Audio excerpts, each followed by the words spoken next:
Hello friends, welcome back to my channel. কেমন আছো তোমরা সবাই? আশা করব অনেক ভালো আছো। আমরাও অনেক ভালো আছি। এই ঝিরিঝিরি বৃষ্টিতে আজ বাড়িতে তৈরি করে ফেললাম নিরামিষ খিচুড়ি। চলো আজকে এই রেসিপিটা তোমাদের সঙ্গে শেয়ার করছি।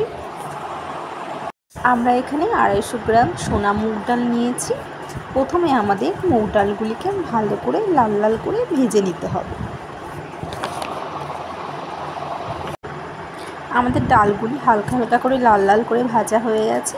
এবার একটা পাত্রে তুলে ডালটা ধুয়ে নিতে হবে। আমরা এখানে ডালটিকে ভালো করে ধুয়ে নিয়েছি। এবার 4 ভাগে 3 ভাগ জল দিয়ে জলটা প্রথমে গরম করতে হবে।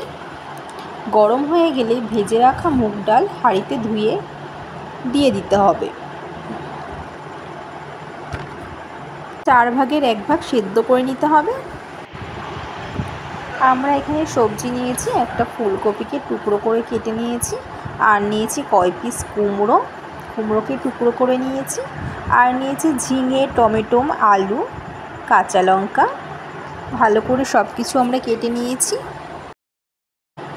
জলটা একটু ফুটে এসেছে। এবার আমরা আলুর টুকরোগুলি আমরা হাঁড়ির মধ্যে দিয়ে দেবো। যেহেতু আলুটা শক্ত, এর জন্য আমরা আলুকে আগে দিয়ে দিয়েছি। এবার চেরা কাঁচা লঙ্কা দিয়ে ভালো করে একটু নেড়ে চেড়ে নেব। দোকানে আসো, দোকানে চলে গেল ডাল ইয়ে করে গ্যাস নিয়ে চলে গেল। এবার তুমি দোকানে আসো, খেতে হয়েছে।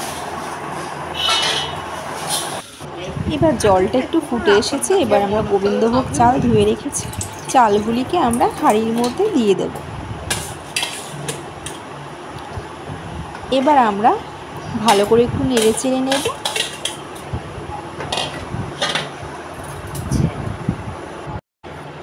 এবার আমরা হাঁড়ির মধ্যে ফুলকপি দিয়ে দেব। ফুলকপি একটু সেদ্ধ হয়ে গেলে টমেটো, ঝিঙে, লঙ্কা, কুমড়ো সব সবজি দিয়ে ভালো করে নেড়ে চেড়ে নিতে হবে। এবার চালে ডালে সবজিতে 75% সেদ্ধ হয়ে গেলে তারপরে স্বাদ মতো দিতে হবে লবণ।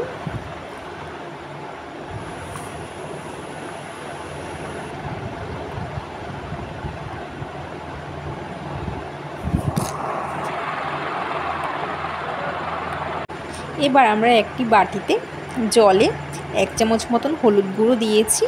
এবার সেটিকে আমরা হাঁড়ির মধ্যে দিয়ে দেব। দিয়ে 5 মিনিট ভালো করে নাড়তে হবে।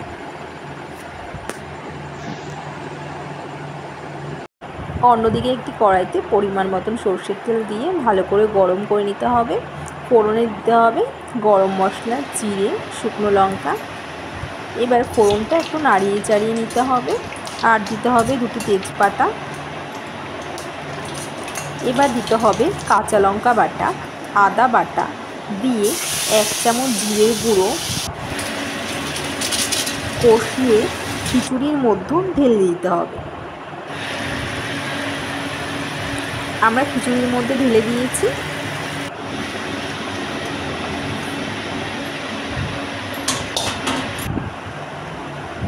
এবার ঢেলে খিচুড়ির সঙ্গে মিশিয়ে নিতে হবে। ভালো করে একটু নেড়ে চেড়ে নিতে হবে, আর দিতে হবে স্বাদ মতন একটু চিনি। এবার ভালো করে একটু মিশিয়ে নাড়তে হবে।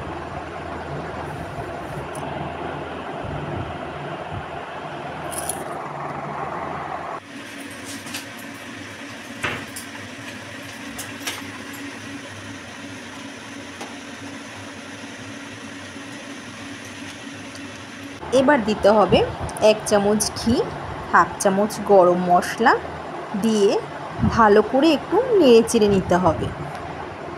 তো আমাদের তৈরি হয়ে গেছে আমাদের গরম গরম খিচুড়ি, বৃষ্টির দিনে নিরামিষ খিচুড়ি। আমরা এবার একটি প্লেটে খিচুড়িটিকে নামিয়ে ফেলেছি। তো বন্ধুরা, কেমন হয়েছে আজকের রেসিপিটা? সঙ্গে আমরা খিচুড়ির সঙ্গে নিয়েছি ডালের বড়া।